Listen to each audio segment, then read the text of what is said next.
Salut à tous, j'espère que vous allez bien. On se retrouve aujourd'hui pour une nouvelle vidéo.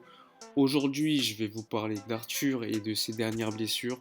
Je précise que je n'ai aucune connaissance médicale, mais j'ai fait quelques recherches qui pourraient ainsi vous intéresser et pour comprendre ce qui lui arrive et pourquoi ça risque de durer pour lui.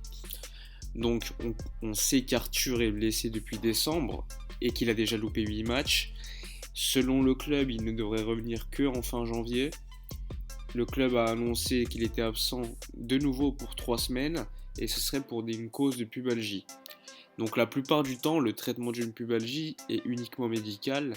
Arthur, il va prendre des médicaments pour calmer la douleur, commencer un travail de rééducation avec un kiné du club et en parallèle, le club va exiger à Arthur de se reposer. Et c'est ce repos qui est imposé qui peut atteindre plusieurs mois. Donc la décision de s'arrêter, elle peut être difficile à prendre, surtout pour des footballeurs de ce niveau, et encore plus lorsque c'est en pleine saison. Donc les joueurs, ils vont quand même préférer continuer la compétition en calmant la douleur en prenant des médicaments. Donc la blessure, elle devrait s'aggraver avec le temps, et là, le joueur, il va être forcé à stopper son activité pour plus longtemps. C'est pour cela que la pubalgie, elle peut également entraîner une opération qui va également stopper le joueur pendant quelques mois. Et cette décision, elle est prise souvent quand les traitements médicamenteux n'ont pas été efficaces. Alors concernant Arthur, l'année dernière, en fin de saison, il me semble, il était déjà absent pendant quelques semaines suite à un problème de pubalgie. Et il avait d'ailleurs été absent à Anfield pour cette raison. Ouais, il me semble qu'il avait quand même été là pour la fin du match, mais il était clairement pas à 100%. Et on peut se demander ce qui serait passé s'il avait été là, titulaire, vu qu'au niveau du maniement du ballon, c'est quand même un joueur clairement au-dessus d'un Arturo Vidal ou d'un Rakitic. Et à la fin de la saison, Arthur il s'est pas reposé, vu qu'il avait enchaîné avec la Copa América, même s'il l'a gagné, et il le paie clairement cette saison. Donc avec les 3 semaines en plus d'absence, ça ferait une absence globalement d'environ 2 mois pour Arthur, et c'est la durée d'absence généralement pour les joueurs de football lorsqu'ils suivent un traitement médicamenteux. Et ce que vit Arthur, ça me fait penser à ce qu'a subi Marco Verratti il y a quelques saisons au PSG, et je vais vous en parler un peu plus. C'est le type de joueur, et c'est souvent des joueurs qui jouent énormément avec leurs appuis, qui vont traîner une pubalgie. Et Verratti, lui, il avait dû se faire opérer. Il avait même loupé l'Euro 2016. Mais cette pubalgie, il l'avait depuis au moins 4 ans, depuis qu'il était à Pescara.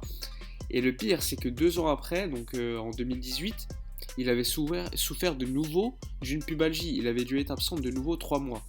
Donc d'ailleurs, Verratti explique comment il a vécu cette pubalgie. Belgique est resté, comment vous avez géré ça? Oui, la pubalgie, c'est pas comme un genou ou comme une autre chose. Déjà, un genou, tu sais que tout est cassé, tu sais déjà que ce sont 6 mois et c'est un peu plus facile pour la tête. La pubalgie, il y a des jours que je suis bien, des jours que je suis très mal. C'était vraiment difficile parce que je ne savais pas comment les jours après j'allais réagir en entraînement, en match. C'est ça, une chose pour la tête, c'est très difficile. Et j'essayais jusqu'à la fin, surtout pour jouer les finales de la Champions League, la phase finale. J'ai essayé pour jouer l'Euro, mais à la fin, j'ai décidé de faire l'opération parce que je suis jeune, je dois aussi regarder un peu à ma santé. Et je pense que c'était le choix meilleur parce que maintenant, je suis bien et je suis très content. Bref, c'est une situation assez compliquée pour Arthur. Et personnellement, je pense qu'il devra passer par la case opération tôt ou tard. Surtout au vu des échéances à venir. Peut-être qu'il jouera des bons matchs, mais il aura toujours ses douleurs. Arthur risque probablement de manquer quelques mois de compétition, sauf s'il se fait opérer en fin de saison, mais comme il y a la Copa América, on peut douter du fait qu'il le fasse. Verratti, lui, il avait sacrifié l'Euro pour pouvoir être en forme lors de la saison suivante. On peut se demander si Arthur va décider de sacrifier la Copa América. Bon, la Copa América, il l'a déjà gagné l'été dernier, donc pourquoi pas.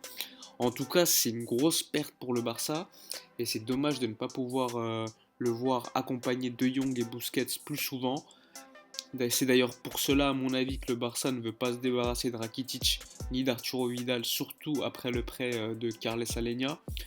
Donc la blessure d'Arthur, elle pourrait le plomber pour toute la saison.